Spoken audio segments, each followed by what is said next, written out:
Today's video will be going through 5 dangerous skills that you could start using and installing onto your OpenClaw. Doesn't matter if you run it on a VPS or if you're doing it on like a Mac Mini. Just wanted to preface this video by saying that before you install anything onto your OpenClaw, you want to make sure that when you do go on platforms like ClawHub and start downloading skills onto your OpenClaw, you want to make sure you check the documentation to make sure there isn't any malicious software, because a study found that 7.1% of all skills that you're downloading online contain malicious software. You don't want that being leaked to the public, and you don't want people having access to your Mac or to your VPS. All right, so before we do that, the best way to download skills and to have your OpenClaw learn skills is to manually type it into your Telegram chat with OpenClaw, just like I am, So I'm giving it instructions here. So for my business, I send cold emails to business owners. I do B2B business. I sell them a service. I pretty much tell OpenClaw exactly what I wanted to do in terms of pulling data and being able to track my daily campaigns,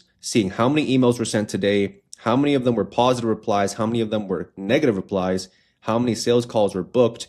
And pretty much every morning, OpenClaw will send me a report going through exactly what happened that day. And since we're not sending any emails on Monday to Friday, I pretty much tell OpenClaw only send this update on Monday to Friday. And then I tell OpenClaw to then create this into a skill. So this is just a specific use case of how I'm doing it for my own business. But let's go into the 5 dangerous skills that you can start teaching your OpenClaw to do right now. So the first dangerous skill that you can teach OpenClaw to do is browser control. For my business, I actually need to use LinkedIn Sales Navigator to scrape leads and to find these business owners' emails. So OpenClaw can actually just head into your browser, whether you use Google Chrome or Safari, you can give it browser access, or it could use its own native browser called Chromium to log on to LinkedIn Sales Navigator and then perform a search or a scrape to then find you those emails. So I don't have to manually go do that every single day. The only negative side of this is that a lot of these platforms, they actually have bot detection. So that's why you want to give OpenClaw a browser access or desktop access, so it can literally just perform that task as if you were at the desk yourself, rather than using a bot to do that. And that's why a lot of people have been getting banned or being disabled from these platforms, because these platforms have these anti-bot detection tools so that they can sense whether or not you're using a bot. So make sure if you're using OpenClaw to do this and you're using a bot to do this, make sure to give it the command that to only log into this platform maybe twice a day and nothing more than that. Another very dangerous use case of this is to, monitor your competitors. Getting OpenClaw and typing in the chat literally to OpenClaw, telling them, hey, spy on this competitor website and make sure, when their prices increase or when their prices decrease, that change our own price as well to match theirs. Because I don't really see N8N or Make.com and other automation tools being able to do this and judge based off of this. You probably could set it up, but it's just probably a little harder rather than sending a text message to your Telegram bot. But the third thing is automated job applications. So if you're a freelancer, if you're working right now and you're looking for work, rather than setting up an automation on N8N or Make.com to track new postings or stuff like that, and I know Upwork and Fiverr to give you like notifications of new work postings, you can't really automate the application process through N8N. So this is a very strong use case of OpenClaw, where it's able to actually just go in your browser, hop onto Upwork, hop onto these job postings like Indeed, and then start applying for these jobs based off the information that you give it. So it's important when you first start off that you do give it your background information and who you are, how much experience you have, your portfolio, so then it's able to best apply for these jobs. And OpenClaw is great in the sense that it's also able to, fill out forms online for you, like tax. No one wants to do tax stuff and, accounting stuff, compliance filings and business registrations. It's able to apply for those for you. And later on in this video, we'll be talking about another use case where it's also able to make phone calls on your behalf. And just make sure, another security measure that you should have in mind is that, once you give OpenClaw access to your browser or its own browser, Chromium, that you do create, a separate Gmail account and a separate user account, let's say maybe a user on your Mac, and just don't give it access to your main Gmail account and your Google Drive folders. Make sure it's completely separate just to keep things clean. And I'll also make a security video if you're wanting to see that next, so that you can best protect yourself from malware and from people breaching your data. So yeah, you want to make a dedicated Chrome profile with LinkedIn speed limits. So all you have to do is just type it down in the Telegram chat right below here. And you want to also make sure you run all your browser automation in Docker containers. And if you're running cold outreach just like me, or if you're running a business and if you're using an application or a software which can detect bots, then make sure you paste in this code similar to this into your Telegram bot. You can just copy and paste this and just put this into Claude or ChatGPT and make sure that it just fits your software that you're using if they or should they detect bots on their platform. So like I said before, a very interesting use case of using OpenClaw is by using it to make voice calls and phone automation via integration with 11 Labs. So I also have an 11 Labs subscription right now where it's able to, where you record your voice for, let's say, 3 to 6 minutes, and it's able to replicate your voice.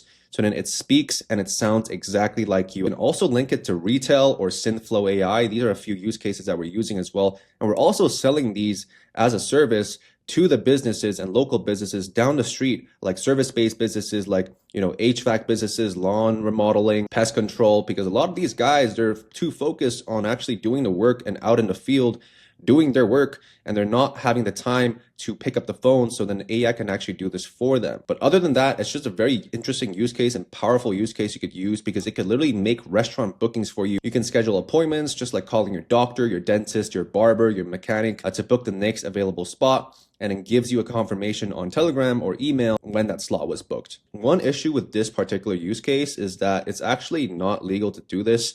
I think in California or in some states, and the FTC actually issued a $5.1 million fine for AI voice calls in 2024. So what you want to do, if you're using this for business purposes or if you're using this in a different context to personal, you want to make sure that at the beginning of the phone call, you put in the prompt saying that, this is an AI, then lead with the phone call after that, just to make sure you're protecting yourself. If you're using this on a corporate or a business level, then you want to make sure you're protecting yourself as well. And I recommend you also starting low stakes at first. So maybe just start off using it for maybe restaurants and maybe doing appointments first, not lead calls or not client calls. And you want to make sure it records everything so that you want to make sure the AI isn't saying anything wrong or giving any false data, manipulating any data that you have given it. To set this all up, it usually costs around $5 to $22 a month for 11 Labs and calling their APIs. For a phone line, it's extremely cheap, probably $1 per phone line, and it's a couple cents per minute of phone call. So it's very easy to set up and very easy to get going on a monthly basis. It's only like a few cents per minute. Let's say you're making a few calls per month or a few calls per week. It's only going to be like $1 a month. And with integration, I would use Go High Level for this, and it's probably like a $97 a month to host Go High Level just to make sure that it's tracking everything. But if you're not operating a business to do this, you don't really need a CRM to start this. 11 Labs and Retail and SynthFlow, they already have automatic recording. So it will record your conversations and you can then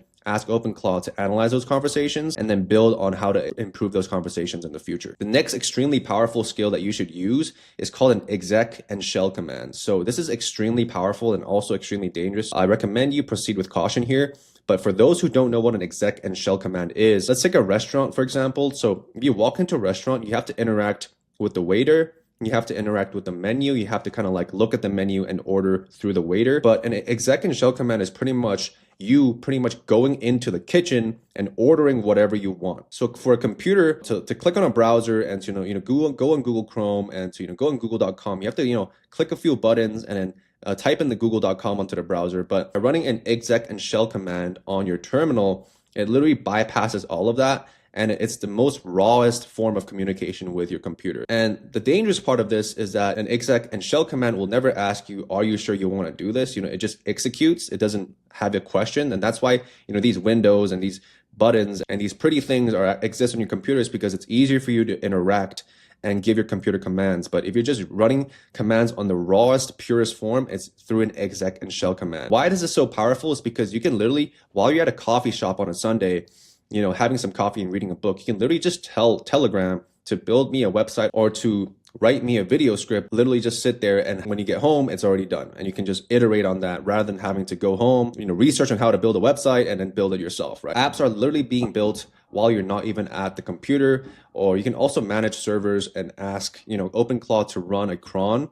So every, 30 minutes, per heartbeat, maybe like every 30 minutes or per hour, it kind of scans your server and scans your website. And just like the recent Super Bowl ad on AI.com, they ran the ad for a couple $1 million at the Super Bowl and their website was down. So a very powerful use case of this is to have OpenClaw check for your website status every 30 minutes or every hour if you're having a lot of customers visit on it every single day, because an hour where it's down is a lot of money lost on the business's end. This particular skill is extremely dangerous as well, because any command, if you type in a command like rm/rf/, it deletes your home directory. If you download a random skill on, let's say, clawhub.com without doing much documentation research, some malware could be downloaded onto your computer and it could access, shell and exec command without you knowing. So I highly recommend you take caution when you're using this step because it's extremely powerful. So the more powerful the tool is, usually the higher the risk level. So I recommend you start small, require manual approval before deleting, install, or system modifying any commands, and make sure you restrict the command to OpenClaw workspace only, not your entire system. And again, that's why I recommend running this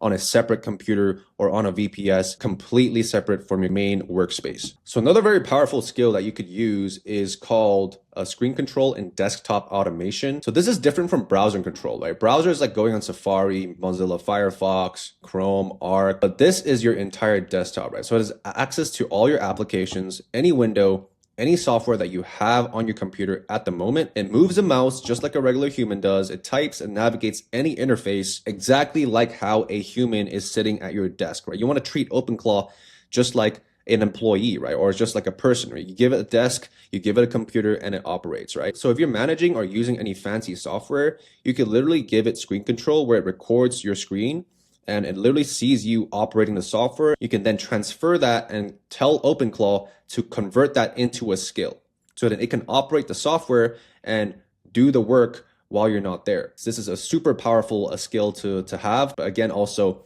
that has an equal downside of risk because it does have access to your screen. Everything is recorded on your screen so it can see what you're doing. It can see your email, banking information. So if something comes up where you actually accidentally download a malicious software on ClawHub, it can actually breach your server. So overarching theme is that you want to build the skills yourself. You want to tell OpenClaw, here's what I want you to do. Here's what to do. Now transfer and convert that into a skill, rather than downloading random skills on the internet. And this is also good practice, right? You also know exactly how it operates and how it responds to how you talk to it. So the last really important skill that you should use that's quite dangerous as well is to transform your OpenClaw into a memory keeper. So let's say you're hopping on a call with a prospect or with a client, and the prospect tells you, hey, like I'm actually having a baby in 2 months. OpenClaw can literally remember that, and it can have access to your recording like Fathom or Zoom. And after 3 months, after your prospect had the baby, it can literally send them a message saying, congratulations. Are we still on for the deal? It's able to maintain that human touch at scale, and which is why this is so dangerous and so powerful. But at the same time, you do have your client's information on your database. So if there is a leak, that's going to be leaked out, and you're probably going to get sued for that. So what you want to do is you want to separate your business from personal data. You want to have clear categories. So the client personal data is isolated from general business data. And for every single month, you want to perform an OpenClaw memory audit where it reviews deleted, outdated, incorrect, or sensitive content. So since OpenClaw does have the power of memory, over months, it learns your writing style, your pricing strategy, how you perform on sales calls. So the longer you operate under OpenClaw's supervision, the better it gets. So this is the prompt you should use for your OpenClaw in your terminal. So if you want to have your memory segmented, so it better classifies and stores your memory properly. So I feel like everyone using OpenClaw should be knowing this. Don't download skills online without reading the documentation. This is the exact step-by-step on how I create a skill by communicating that with my Telegram bot. You want to tell it in plain English what you want it to do. So in my case, I want to go to LinkedIn Sales Navigator to scrape the leads and to find my ideal ICP and client base. And then I ask OpenClaw to save it as a skill. And then step 3, every time you reference that skill, it will then run that skill. All right. So these are the skills that you could build yourself. And of course, you don't just want to copy and paste this. This is just a general outline of what, the skills generally entail, but you want to, customize this to your own use case and to your own daily life. You have different use cases, but these are just the 5 really powerful skills you should use and the risks that comes with it. So if you found value in this video, I hope you give this video a like, comment, and subscribe. And I'm excited to see you in the next video. So if you want me to cover anything OpenClaw related, comment down below on what you want me to cover next, and I'll see you in the next video.